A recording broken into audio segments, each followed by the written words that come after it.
ఇట్లకి వెళ్ళాలని చెయ్యాలని ఎవరు కోరుకోరు. ఇది కూడా అలాంటిదే. కానీ అలా బేస్ లేకుండా జూన్ 1 థియేటర్లు బంద్ అనేది బయటికి స్ప్రెడ్ చేశారు. అక్కడ ఎగ్జిబిటర్స్ కానీ ఛాంబర్ కానీ ముందుకొచ్చి ఖండించకపోవడం తప్పు. సో ఎవరి దారిన వాళ్ళు, అంటే మా సినిమా ఇండస్ట్రీలో మీ అందరికి తెలిసిందే, ఎవరి దారి వారిదే. మన అరవింద్ గారు ప్రెస్ మీట్ చేశాడు, ఈరోజు నేను చేశాను. మేము అందరం కూర్చొని కదా ప్రెస్ మీట్ చేయాలి. ఇండస్ట్రీకి సంబంధించిందంటే మేమందరం, మమ్మల్ని పెద్దలు అంటారు, మాకు రెస్పాన్సిబిలిటీ ఇస్తారు, కానీ మా దాంట్లోనే మేము అందరం కూర్చొని మాట్లాడడానికి భయం, ఎవరు మాట్లాడితే ఏది ఎలా వెళ్తుందని. సో ఆ జూన్ 1 అనే టాపిక్ అలా వస్తే బయటికి మట్టుకు జూన్ 1 థియేటర్లు బంద్ అని స్ప్రెడ్ అయిపోయింది. అక్కడి వరకు జరిగింది. తర్వాత డిస్ట్రిబ్యూటర్స్ మీటింగ్ జరిగింది. డిస్ట్రిబ్యూటర్స్ మీటింగ్లో వాళ్ళు నిర్ణయాలు తీసుకున్నారు, లేదు లేదు ఇలా కుదరదు, మా ప్రాబ్లమ్స్ మాకున్నాయి కాబట్టి జూన్ 1 నుంచి థియేటర్లు కంటిన్యూ అవ్వాలి, మేము సినిమాలు రిలీజ్ చేస్తాం, మాకెవరు థియేటర్లు ఇస్తే వాళ్ళకి ఇస్తామని. ఎందుకు ఈ రోజు వరకు నాకు తెలిసి కోవిడ్లో తప్పితే ఎప్పుడు సినిమా థియేటర్లు ముయ్యలేదు నాకు తెలిసి. మీకేమైనా తెలిసి ఉంటే చెప్పండి సార్, అప్పుడేదో థియేటర్లు మూసారని. ఈ రోజు వరకు కోవిడ్లో తప్పితే ఎప్పుడు థియేటర్ క్లోజ్ చేయరు.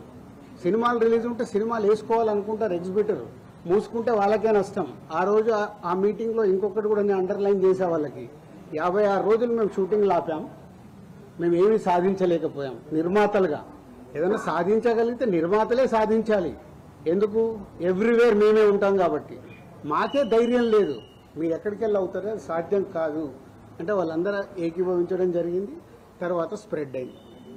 డిస్ట్రిబ్యూటర్స్ మీటింగ్లో వాళ్ళు కాల్ తీసుకున్నారు, బంద్ వద్దు, బంద్ టాపిక్ లేకుండా వాళ్ళ ప్రాబ్లమ్స్ ఏమున్నాయో పెట్టండి. తర్వాత ప్రొడ్యూసర్స్ మీటింగ్ జరిగింది. ప్రొడ్యూసర్స్ మీటింగ్లో ఆ రోజు నేను పార్టిసిపేషన్ చేయడం జరిగింది. ప్రొడ్యూసర్స్ అందరం కూడా యునానిమస్గా ఎగ్జిబిటర్స్కి ప్రాబ్లమ్స్ ఉన్నాయని చెప్తున్నారు. అది మనం మాట్లాడుకొని వాళ్ళని ఎలా సాల్వ్ చేసి ముందుకు తీసుకెళ్దాం, థియేటర్లు ముయ్యడాలు చెయ్యడాలు వద్దు, జాయింట్ మీటింగ్ పెట్టండి, జాయింట్ మీటింగ్లో క్లారిటీగా ఇది చెప్పుదామని.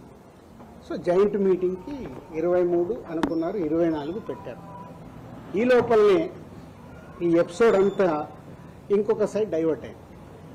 అది మీ అందరికీ తెలిసిందే. కళ్యాణ్ గారి సినిమా మీదకి ఇది డైవర్ట్ అయ్యి కళ్యాణ్ గారి సినిమాని ఇలా అనుకుంటున్నారు. దాంట్లో మేబీ నా పేరు డైరెక్ట్గా ఎక్కడా రాలేదు కానీ ఇండైరెక్ట్గానే వచ్చిందని అందరూ చెప్తున్నారు. కళ్యాణ్ గారి సినిమా ఆపే దమ్ము ధైర్యం ఎవ్వడు ఆలోచించడు.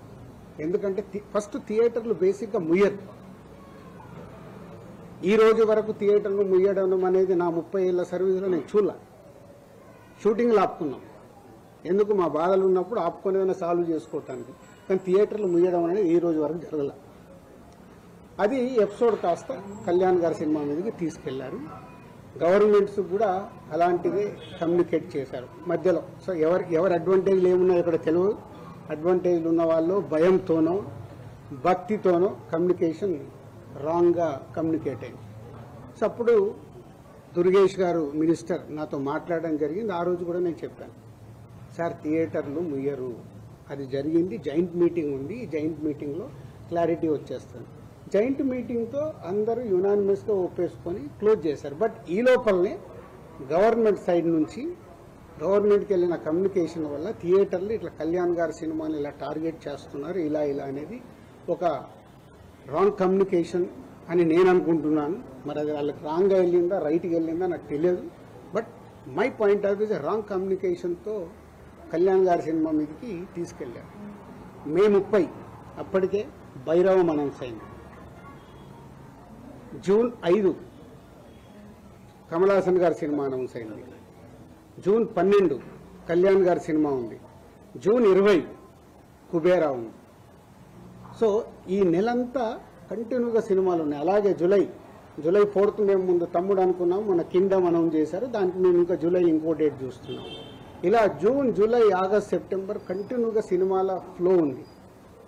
ఈ టైంలో ఇండస్ట్రీని ఎలా మనం కాపాడుకోవాలి ఉన్న సినారియోలో ఏప్రిల్ మే అనేది is a main season for film industry. Total మనందరికీ తెలుసు ఏప్రిల్ మే టోటల్ థియేటర్లు మూతపడ్డాయి.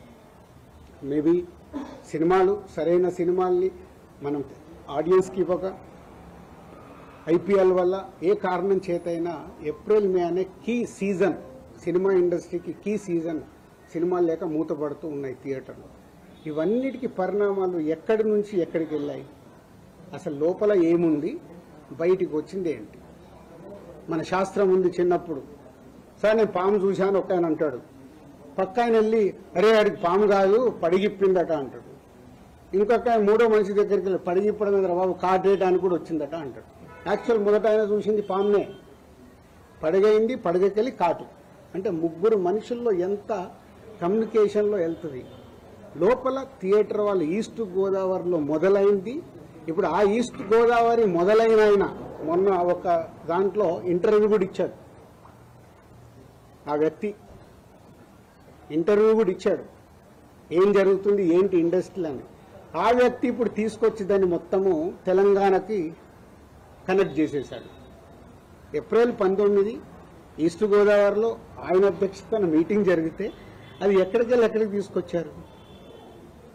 సో ఇది టోటల్ ఎపిసోడ్. దీనికి ముందుగా నేను అందుకే దుర్గేష్ గారికి ముందు థ్యాంక్ చెప్పింది ఏంటంటే 9 రోజుల్లో ఎక్కడెక్కడో వెళ్తుంది. ఎందుకంటే సినిమా వాళ్ళకి 2 ప్రభుత్వాలు చాలా ఇంపార్టెంట్. ఇక్కడ కూడా నన్ను సీఎం రేవంత్ రెడ్డి గారు, FDC చైర్మన్